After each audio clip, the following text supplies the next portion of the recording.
Tinha uma alegria no primeiro amor, que se eu te perguntar, você faltava os cultos? Não. Você gostava de ir à igreja? Gostava. Você ia para o monte, você orava, você lia a Bíblia, não é verdade? Cantava. Você tinha uma sede diferente de hoje. Era uma sede. Então nós estamos vivendo um tempo muito difícil, mas é possível a gente viver um tempo de qualidade com Deus. Porém tem que ser intencional.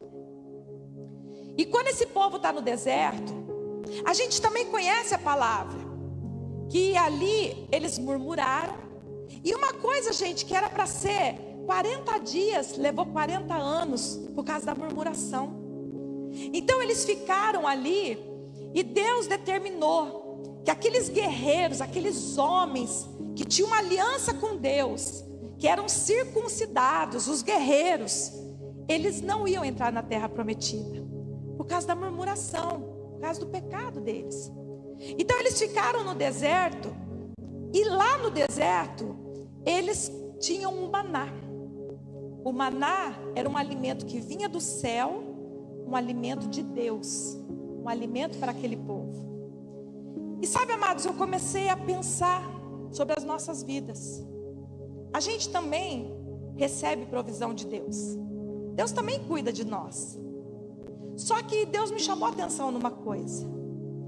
Quando a gente vai atravessar o Jordão, as coisas mudam. As coisas precisam mudar. E é sobre isso que eu quero pregar. Porque ali no deserto, a gente dependia da cesta básica, né? Do maná. A gente dependia totalmente, exclusivamente de Deus. Só que havia uma promessa. E essa promessa era para conquistar Canaã. E o que me chama a atenção é que quando Josué vai atravessar o Rio Jordão, a palavra do Senhor diz que até então o povo não confiava muito em Josué, porque ele não tinha feito os feitos de Moisés. Mas ali, quando se abre o Jordão, ele é agora um homem que todo mundo estava dando valor. Só que Deus fala assim para Josué: Josué, agora pega um homem de cada tribo e coloque lá no meio do Jordão, que ainda estava aberto, ainda estava seco, né? Onde estavam os sacerdotes com a arca da aliança, e coloque 12 pedras, que é para todo mundo lembrar o que aconteceu aqui.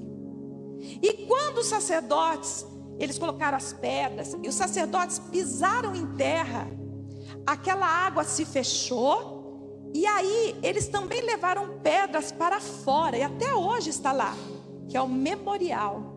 Por que esse memorial? Porque nós precisamos saber de onde Deus nos tirou. Amados, a gente não pode esquecer. Porque muitas vezes a gente está querendo voltar para o Egito. A gente está querendo voltar para as coisas que um dia nos agradaram. E nós não somos mais os mesmos. Nós não somos mais escravos do Egito. Então Deus, ele começa a selar a história de Israel através de um memorial. Aquelas 12 pedras, que era para eles se lembrarem que agora era um novo começo, uma nova história, era uma nova vida.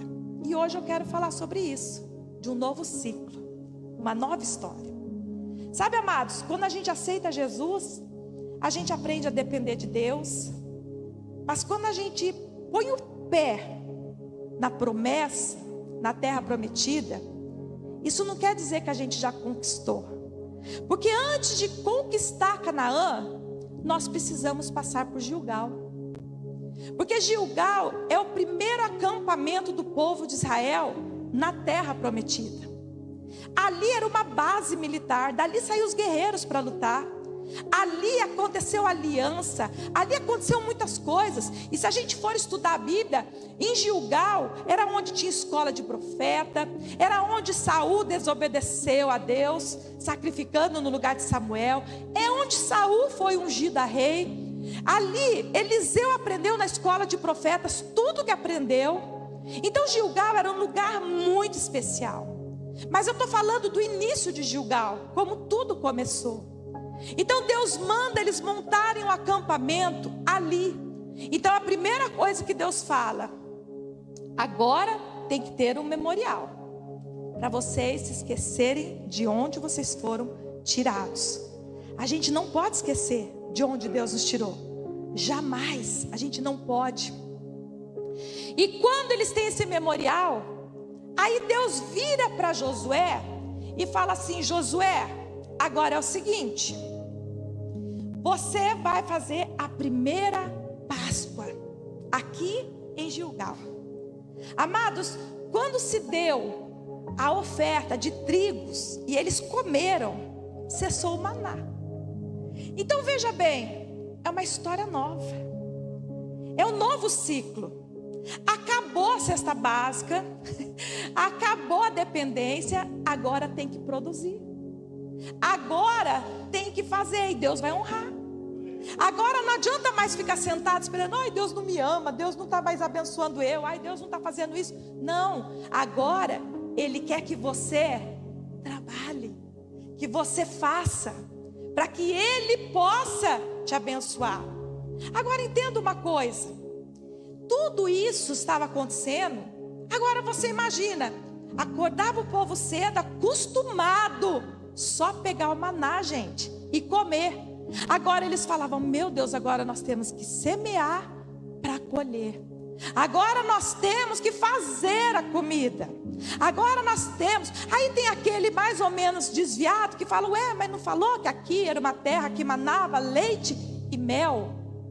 Escute, para ter leite e mel, precisa ter abelha e precisa ter vaca. E para ter o leite, alguém precisa ordenar a vaca.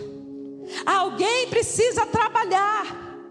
Alguém precisa produzir para prosperar. Alguém precisa estar ali entendendo que o ciclo mudou. Deus está ali, mas Deus agora quer que eles entendam que não é mais uma dependência, que Deus está com eles, que Deus vai abençoar eles, mas naquilo que eles têm que fazer. Então aquilo que você tem que fazer, faça, porque Deus vai te abençoar. Quem crê nessa palavra? Aquilo que você tem que realizar para o reino de Deus, para a manifestação da glória de Deus, faça, e faça com excelência. Porque na verdade você agora mudou o ciclo. Agora você não depende mais, agora você tem que produzir. Você tem família para cuidar, você tem uma igreja para abençoar, você tem pessoas. Então você precisa agora fazer a sua parte. Então a gente percebe que ali em Gilgal era o começo de tudo. Era um lugar de preparação para que eles pudessem entrar em Canaã. E assim acontece com a gente. Sabe por que a gente não entrou ainda lá em Canaã? Porque a gente está esperando o maná em Gilgal. E o maná em Gilgal ele não tem mais. Em Gilgal você tem que semear para colher. E Deus abrirá as portas do céu para você, porque você está no princípio daquilo que Ele te pediu. Então o que acontece? É por isso que às vezes a gente não entende. Ai, Deus me abandonou, Deus me deixou. Não, querido, Deus não te deixou. Deus quer te prosperar, Deus quer te abençoar. E prosperidade não diz respeito só a dinheiro, diz respeito de uma vida abençoada na presença de Deus, com saúde, com alegria.